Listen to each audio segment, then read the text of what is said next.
Today on Face the Nation, from Wilmington, Delaware, Joe Biden's first interview as vice president. The new administration is not even a week old, but it's moving quickly, outlawing torture, announcing plans to close Guantanamo, and laying the groundwork for a huge plan to get the economy going. When will we begin to see results? That's where we'll start with the new vice president, Joe Biden. Then I'll have a final word on America's real strength. But first, the Vice President on Face the Nation.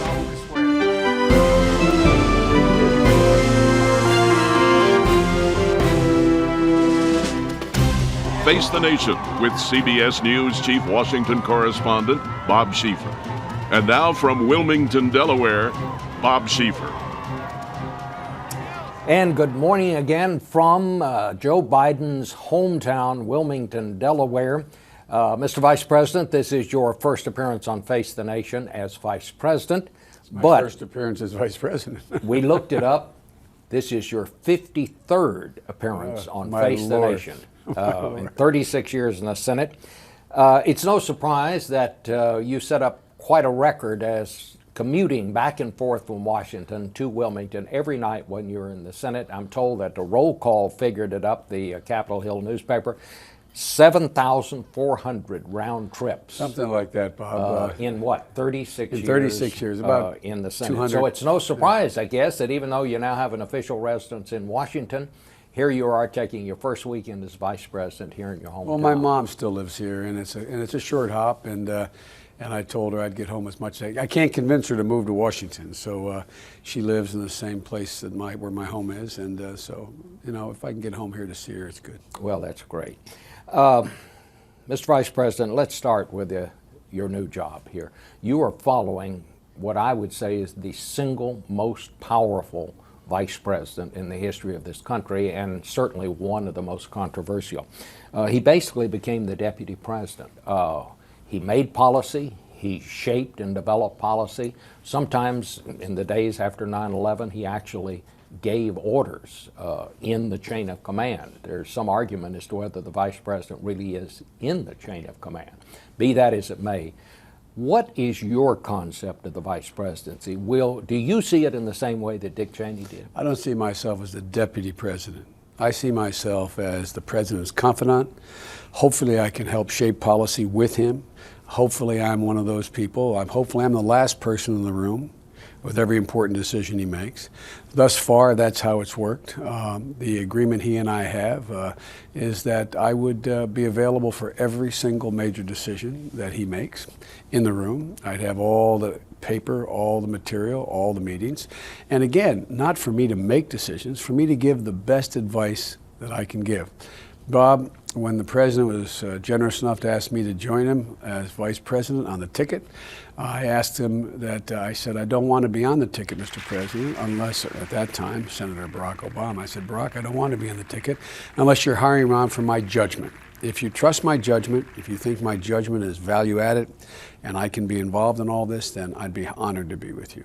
So that's what I view my role to be, a confidant, an advisor, essentially the last guy in the room when he makes these critical decisions. Well, the first job, obviously, and we heard the president spell it out already, is fixing the economy. And I hear both you and the president say it's worse now than perhaps you thought it was. Well, it's worse, quite frankly, Bob, than everyone thought it was, and it's getting worse every day. I mean, there's been no good news. And there's no good news on the immediate horizon. The only good news is the president acted swiftly. He's put together an economic stimulus package that we believe and outsiders believe will create 3 to 4 million new jobs and set a new framework for the economy to develop on, a new foundation. So we're off and running, but it's going to get worse before it gets better.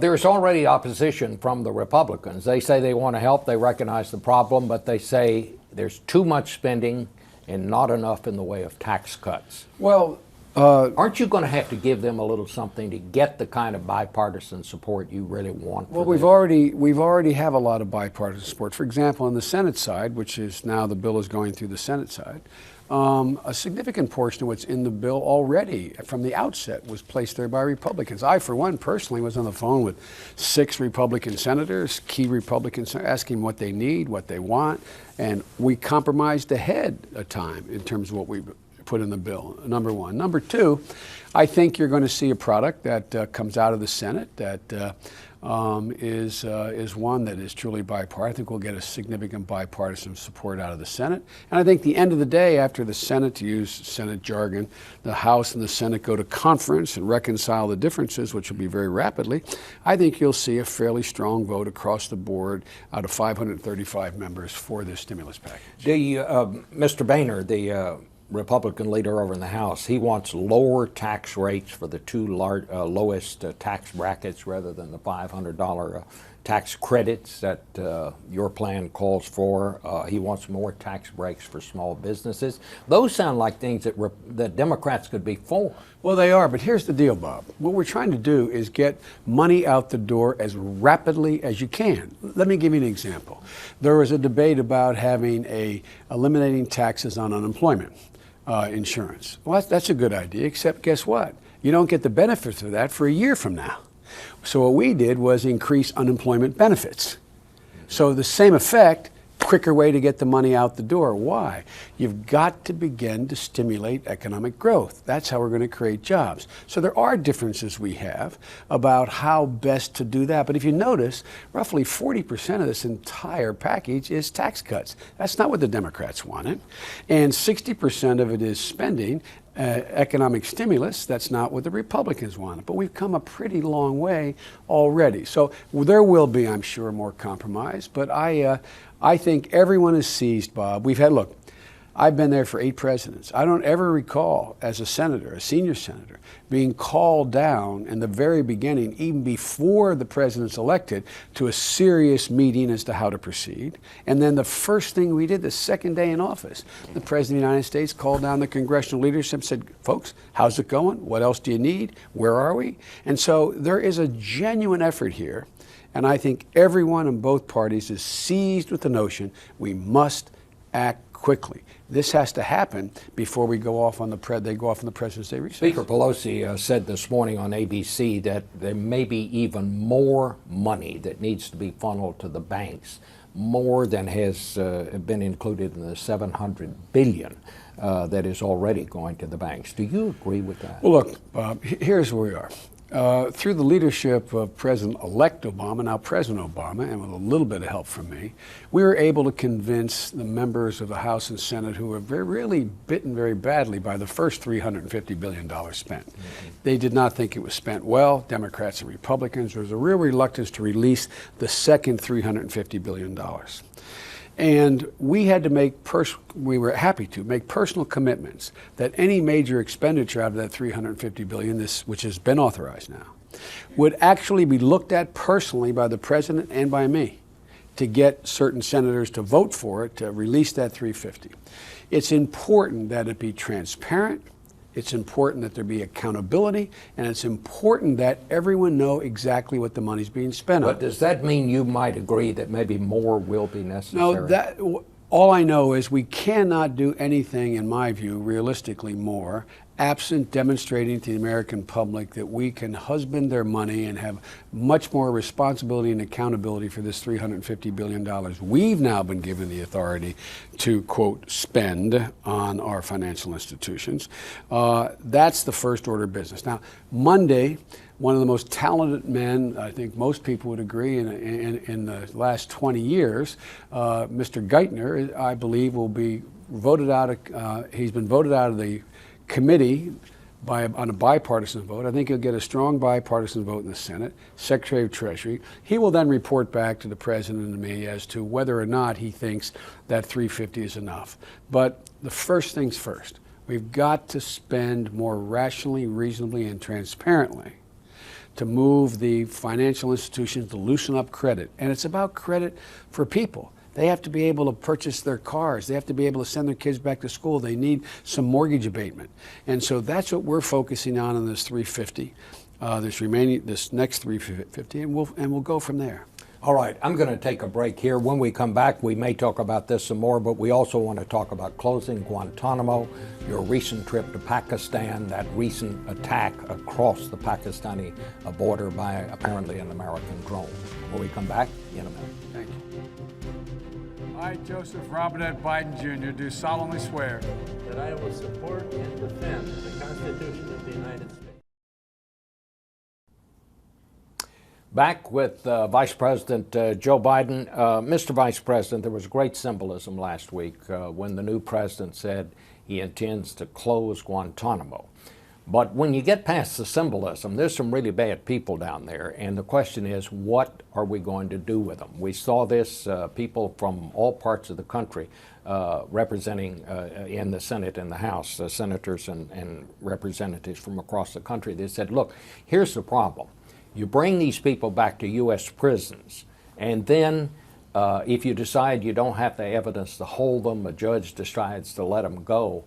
Are these the kinds of people that we can release inside the United States? And what are you going to do with those people? What do you say to people who have these questions? Well, we won't release people inside the United States because all but one, I believe, is not an American citizen, an American national.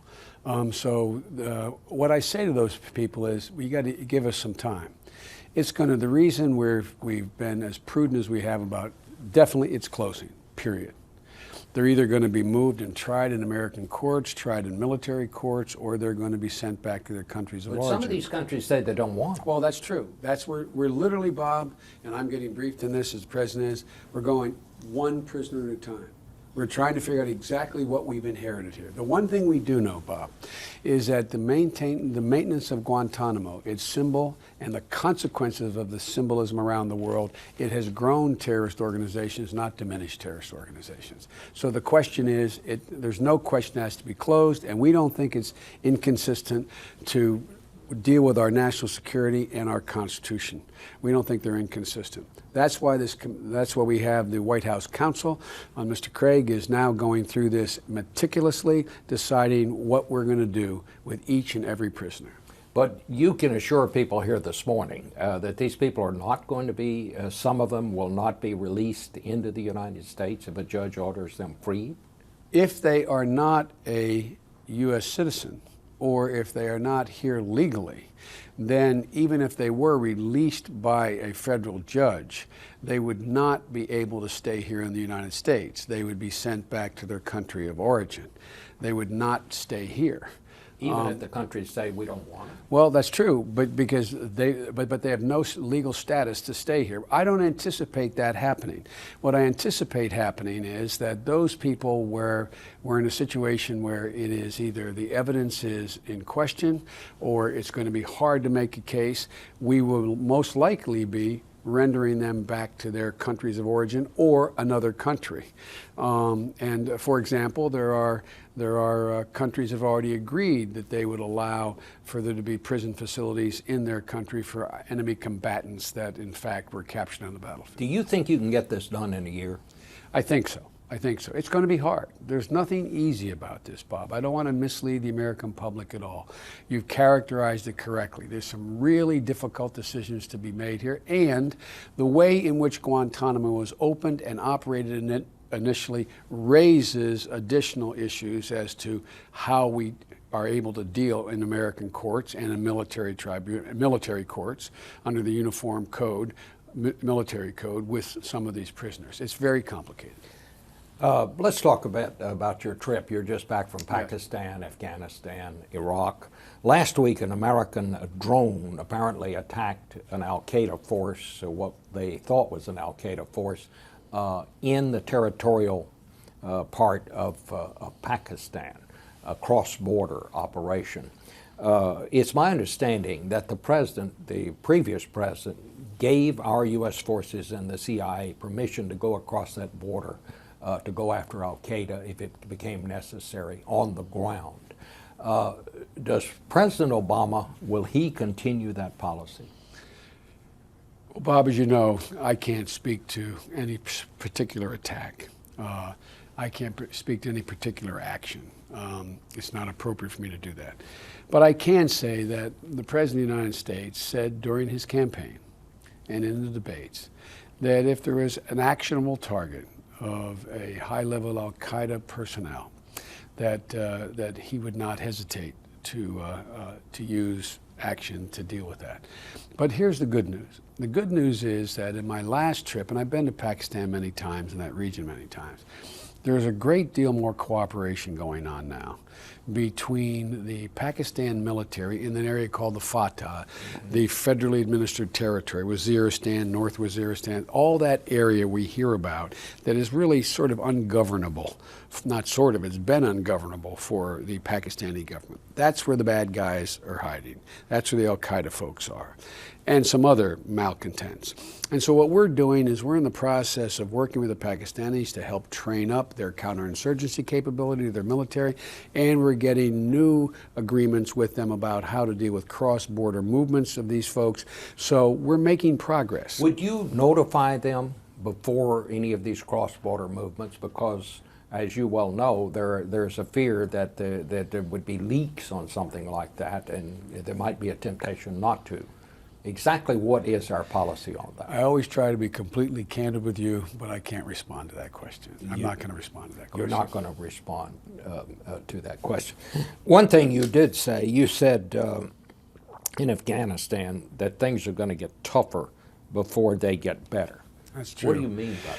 Well, what's happened is that because of neglect, may be the wrong word, but a failure to provide sufficient resources, economic, political, and military, as well as failure to get a coherent policy among our allies, economically, politically, and in terms of military resources. The situation has deteriorated a great deal. The Taliban is in effective control of significant parts of the country they were not before, number one. Number two, 95% roughly of the world's opium and heroin, thereby heroin, comes out of that country. We need, and their police department, the National Police Force, which was relied upon heavily, as you've noticed, in Iraq, as it was in Bosnia, we trained them up and so on, is essentially, the corruption is rife. Some of our allies who committed to train these troops did not do them well. So the bottom line here is we've inherited a real mess. We're about to go in and try to essentially reclaim territory that's been effectively lost. So it's going to require, there are going to be some additional military forces. There are going to be additional efforts to train their police and to train their Afghan army. And all of that means we're going to be engaging the enemy more now. So should we expect more American casualties? I hate to say it, but yes, I think there will be. There will be an uptick because, as the commander in Afghanistan said, Joe, we will get this done, but we're going to be engaging the enemy much more. What do you think the state of Iraq is right now? I know you're just back from there as well. I think if I can use a football metaphor, moving up to Super Bowl Sunday, I think we're basically on the 20-yard line, 20 yards to go, but now comes the really hard part. The surge did work. Our military's done everything we've asked of them, but there needs to be a political reconciliation in Iraq. You've heard me on your program many times talking about in the past the need for the Iraqis to determine whether they have a federal system or a strong central government. They're in a debate on that. There's going to be 3 major elections that are going to take place this year, provisional elections, national elections. I won't bore everybody with the details. The bottom line is that a political reconciliation among Sunni, Shia, and Kurd, Arab and Indo-European, Arab and Kurd, all of that is still in flux. There's progress being made on it, but we need a much stronger push, and there has to be an additional, I think, show of responsibility on the part of the Iraqi leaders that they're able to govern. Last point. There's a need for a petrochemical law, an oil law. How do they divide up the revenues? It's a big deal. There's a need for there to be a decision on what authority the regions have, like our states versus, if I can make an analogy, We started off with the Articles of Confederation, a loosely federated government. We had a very weak central government. States were strong. We then had a constitution, strong central government, states not. So all those things are going on. Can this happen when all the people involved know that we're bringing our people home? Yes, but we're bringing our people home totally consistent with what had been worked out with the Iraqi parties. The one strong sign of some political movement is all the parties voted for this so-called SOFA. That is the deal on how we protect American troops, when we draw them down, and in what order we draw them down. And so, yes, Bob, I think it's totally consistent. I think we can do it. You have a new job now. I do. You've had the job you used to have for a long, long Yeah, I time. did. What, 36 36 years? years, yeah. Is this going to change you? You are known for being candid, for talking, Yeah. being unafraid to talk. Is it harder now? People on the Hill are independent contractors. Well, it is. You're now part of a harder team. now. It is. I'm really happy to be part of a team. But what I have to think about now is everything I say. I am the vice president. I am not the president. I'm the vice president. So everything that I say reflects directly on the administration. And so I may have strongly held views that the president may not have. And they should be done, that should be done between us, not for me to, but yeah, the bottom line, yeah, it's harder. Mr. Vice President, I hope we'll see you many times. I over hope the so, coming Bob. years. I really Thank do. you so much. Thank you.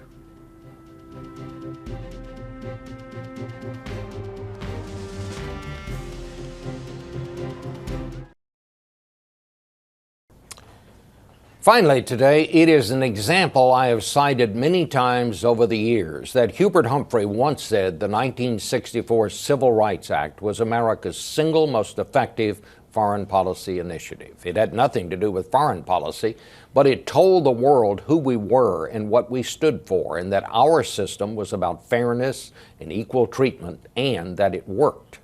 I thought about that when Barack Obama announced that torture would never be part of our national policy. America has always been the most successful when it is leading by example, when we have practiced what we have preached. America's weapons did not win the Cold War. They kept the Soviet Union at bay. The war was won when the people on the other side looked across the Iron Curtain, saw a better way of life there, realized their system of government could not give it to them, and so the walls came down. With a simple declaration, President Obama told the world our system of government is so strong we don't need to torture people to survive. That is the way of those who would destroy us, but that is not us. We have found a better way. That is what our message to the world must be. More importantly, that is what we want our children to know. When we are admired and respected by others, we are far more secure than any weapon can ever make us. Back in a moment.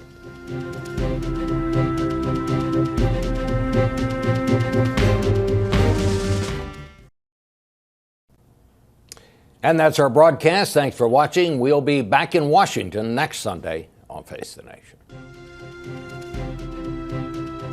This broadcast was produced by CBS News, which is solely responsible for the selection of today's guests and topics. It originated in Wilmington, Delaware, and Washington, D.C.